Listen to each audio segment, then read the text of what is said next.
gwa biya kamal banan je tok ke jen kwere dane shanak la petroleum minister wude shal ke engineer Kontiu Kot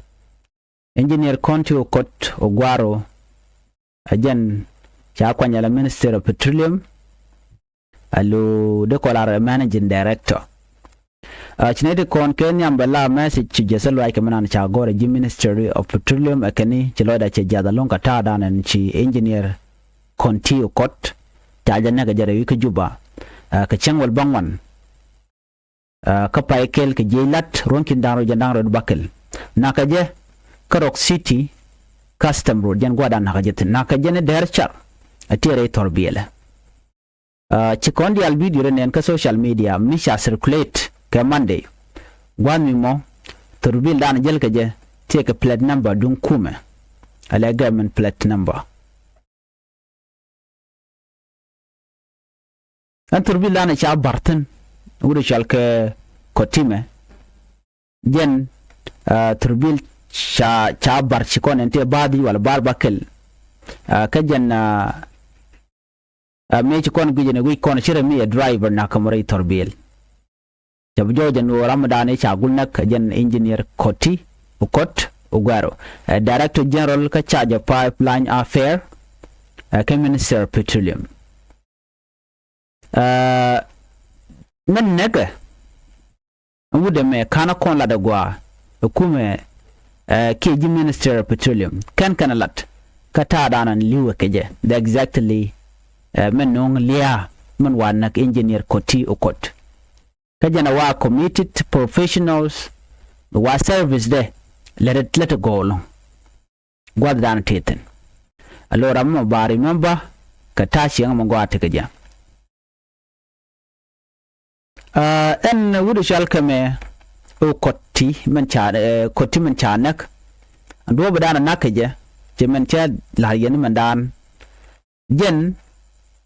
nakaje shirka man dan changach ano diogo jeno da la connection kamara kana natanelu yet ko natanelu yet jen the acting chairman ko commander in chief ko kume SPLA IO nyer kaje kuma kirmi yadit rami mo be dorien ki rami mo be gwada dana tetin rami mo dong de gorno de je target miti rami marken ke je ko jandana latke antame kuma kirmi yadit mishi angaje no jin mare yana janna natanelo yet ki rami mo logo mo lawi ko bikana mo bikana gor ka bikana nak janta dana tin. So in this report kajen kuuru na me shana ka je latchang wal bangana mo ka pai ke ron kin dangro jandang red bakel de jojo gwan wo jen chala gor ram shi gwar jen che gwaran jen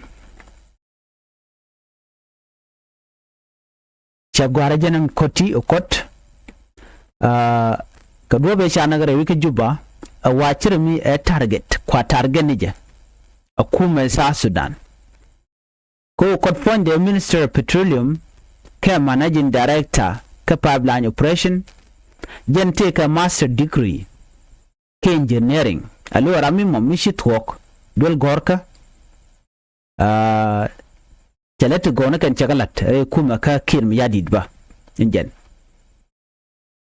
ka jo chagulat gwasame wajena rani Kotoria beke Kotoria region again the same community by the way man be acting chairman ka commander in chief kwera SPLA IO ni natanelo yet jen gwad dana beten alaw dorien ke tug duele na kel go ke jen o jen ko kan ji ko tura kela to ka be dor dana tin natanelo yetin go ke jen o jen do dana nakaja koram ma chitok we master degree da we ja gor ni ka shaina so ram ma nyodo jen kwa targane jagatet kuma kirme yadit ashima o dong de laro accident na me shi accident chang me chana tutot chana kanene ne ka turbil no dong letki che mat but a systematic way machare leka kuma kirme yadit ko be wuda me be target ka do bana chalat keje kwa targane jagatet kuma kirme yadit ka jagalo chan tour de chan jemenen go wuda me menen kono me gwad me te kele ken ne te kono la ji kedul gor gwad dane tukute ni nen gwad tite ne ken bar kono sha bar keje jemana ngai kono kajan gwad dane tukute so maybe kon ti keticha ladno cha kare leka ki cha plan kumi kirmi yadit so ne me je ka long ki chi mo gwa de ko larno je ka rami mo me dong mo baji target ko jin bi gwa da nan bi tin ka baji mo kirek so ne me be jama so ne da la jena nyam gore de nywa ya kel ka jin kiwut kana mene man cha yide cha jabat ka ram kel mlalet managing director ka minister of petroleum ke ka petroleum department so na mo mi chora la da na mo me de kon jante kan itin no South Sudan kwa ji target ko dong ba background ba gor mi chayi ngaje no tiga mar rammi ba ji naka ken jen do badanan ci ngari lat ke jena mo a report den gwazmin ban nyoko menen kone you know daro me mishal ke great people administrative area wa charam kel chaje nekten kane dang rotela jiboni jen road ambush na me mchora la da ki Equatoria sorry ka great people administrative area la which jaba ki which morlene you know ka poshala la information minister yen je ko worshum jok yala do ne ka je lat changul bang on the same 19 January ruwan kin dawo yanda da bakel ke tabon on karun wang ka do bishala nyun ke nyun poshala source road wa te ne dangro dang dok tijel kan chaka taki chaka mak ka gwal chal kenyun ka wudien ka pushala sos chikala do ne na ram kel te gurun jandang jogu da raw tere 2 years old jaram dan chana kan wuda mo ne dang ro ko ken wade kan ka bot ne to chaka nan ka pushala sos clinic ka jodan kalat gwasame gwasame ka jojo kalat gwasame kani rewi dien winami ngai kone murle kane de tardi en chime ngai kone ano kan la nyin kan ki mic la kane ko ken kan ka mic ka jodan chalat ado ko la no poshala gwada me de kon jiga no tene berten but ber tine ya makti wade ka mak murleni ka jodan chalat kan ko ngai kon dial madan le rode ne de kontin la namala ambush ni chang ke ken murleni la ken ya nyurika bayenak ki bekan yinkut bekan kanang so na me mchoro lat ka poshala re widien winami an wo chette chikate ka kor mo do badanan shikon ngai ginyo chicken ran ambush ka charam kel chana ka ne dangro te la jibone mnonga na me ka je bana kulben ka men chalat no gori jano biya kula ngach men chalat jene men be konaling ka kwimurle la murle community ken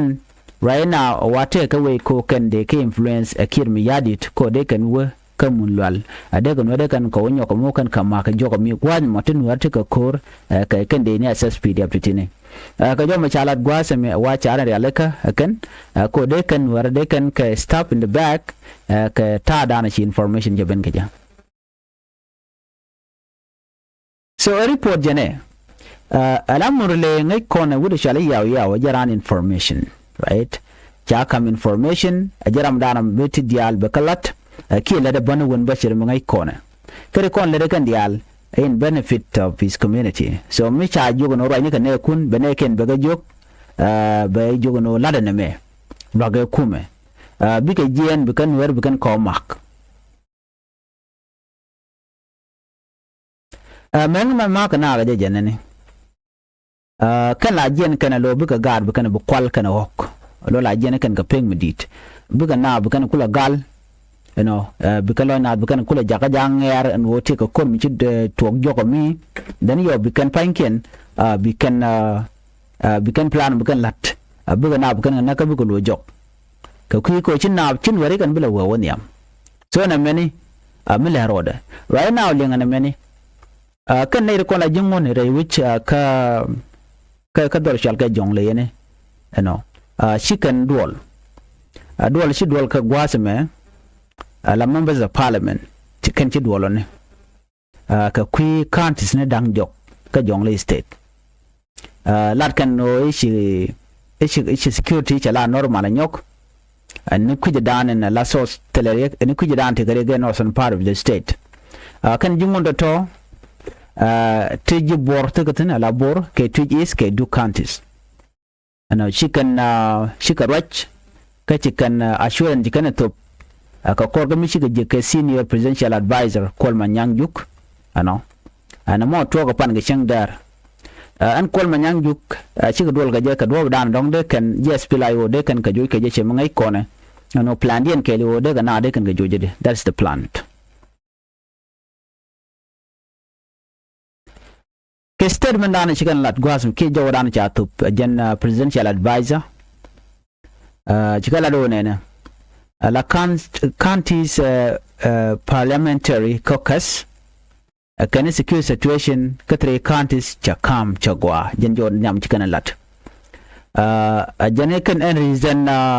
clash between SSPDF kan SPLA IO jane tuwa guardian shet woka jen so somo kana bo chikana bo kambo kana term larik wunagwa so ke statement chikana lat gwaseme Coleman Nyangjuk cha jogo no tel rek te dial ba kar yaleka kuma SPLA IO ba ka joj so no mo ajen meeting dan ci dol ka je ka jongle state ano duob dan ba SPLA IO ba ka jojo ko je in connection to man channeling ano gor kana bi kan murle bi kan ka jako bi ka lanatin content dong the influence ko de kan wade kan kamak one waji SPLA IO kan kaminyin kan ka SPDF. That is the security meeting ran kan lat kan ai kon ko pai to kam SPDF kan SPLA IO wade dan cikin duk cikin kaf cika yu cikin kaf ka shika wuro cikin kaf kan godi alati tika ga control SPLA IO tama cikin te pin kem yadit so jen mi jaga ka woren go tika gota ba nyo makap ke kuma SPLA IO kan goten content ja kuma kem yadit ko bike dear weekend odong ba bor ba jakaf ka ba twitch is ba jakaf ka ba duk counties ba jakaf so ajem lar kan otama ba security ba je jakka very tight ka kan this place in cha control SSPDF ko en bor ngoda tetka SSPDF twitch is ngoda tetka SSPDF duk counties ba ngoda ka tetka SSPDF so jem lar kan antama bikan security ko ne jaga very tight along ko bikan use jani bikan ka jako bika kormo bikan ter ke ba ka mobilize ke ku kan mobilize bano bi karen matare de na SPDF ka jan cha ko le jogo no ne cine de kon la civilian cine ka gor ku jamo ka jien ka chite wich ka chite wich ka jien buga we ka DP cam ke baren bar guardian so na me agenda le roda dino kuma SSPDF ke kum ke mi de kan situation te under control ko na la gay gwamma wo korwe ka ben ku ka ne ken ku kan la mislead ne ken content la jewich ala civilian en wo tele de situation charge content alo charge capture kan ken no korwe ka muwe jana kwalan me shang no what if ni civilian ken chika ore ka che tegliam chuto ka ngam babel ta kuma SPLA IO chela da jojo no direct target e business ke business SSPDF tel mugor civilianatin tel mugor brand bror mataram mo mishade kami jinde bokolo ko kor jene chute ngwadamo ko en fighting ku nyina ke bad regime kinyena na kanetin nedial na me shin wer kana jang nyenyone e kume nyinton kume na me nogo no binagwa kume na me jene attack kwara ka gwam bar atel development kana chianga je kana kwa dark based on gwada dan bigaten so na me mediten so chang me ne ti de la kwarte joga na no shua panic and on shua listen to misinformation shua listen to propaganda ti dialti ka kaine ka ja point de en kuma kirmi yadi kai kana kaine shi kan goro te ga mugwa mu de we wonyam so joga na no shua listen ga social media shua de ala kon lat ko len shua ka link security situation ba ja de aleka telere ano joga ne diala no enaran aku cooperate ko ba security situation ba aleka ban ngai kon for the fact no di bor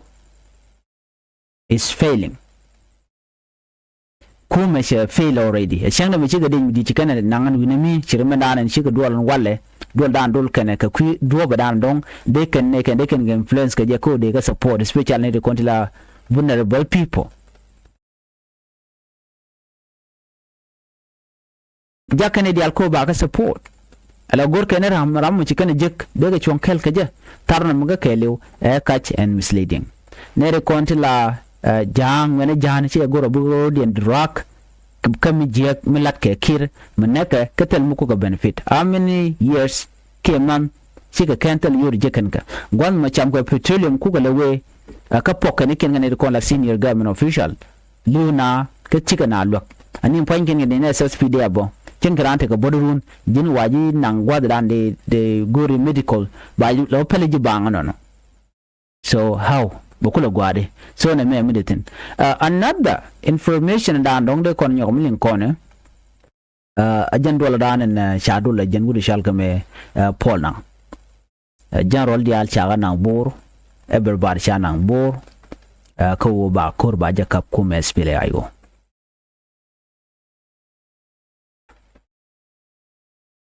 kum SPLA IO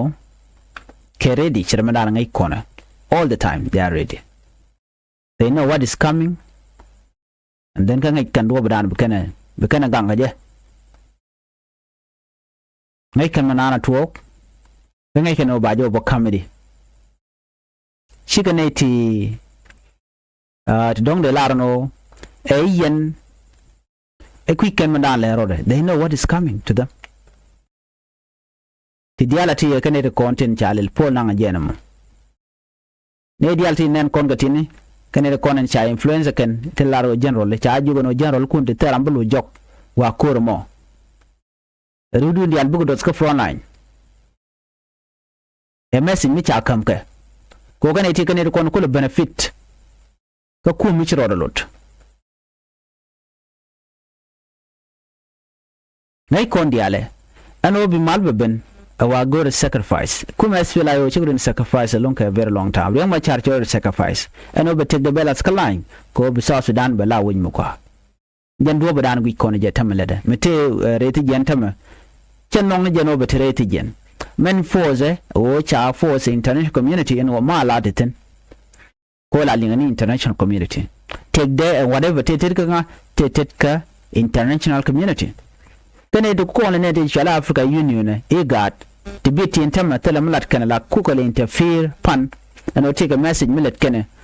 onene kora palke anaw ka dialogue charge look kuma SPLA IO ano banaro charge look banele look kir mi yadi logo mo chi ji SPLA IO kir logo mo ni no bi mal beben so right now yugi kona me ano charing machar chai yan ka kwaring machar kwa je bel ano jeni jaram terek no shi reng machar kwa la gordu amba je kef ke je kir chi michela dane ano michi ji SSPD ap chikana ikan ga mak chikana SPLA IO chikan ga mak ke chika ne de kolan weri kan ga dop la kana goro ba ko la mi reng machar kan dial jen ku la nen ano cha general majur cha janak chi jende da menyi shu ko la general chokuri an ko kan weri ke ka jam ni jangro den me chikan jarol di chikan ngana ka ngumi chikan lat ka jangro tel do mi kan lat ka ja so right now right corner wa jarol to wan big fall ka jan tama big deal fall kan dial da chan ngi kan no tiga match dit ko rudin diality de control ke selfish ne no ka moro da karwa chan mi nyur kan kela ate mi ngai kana no ka moro da karwa da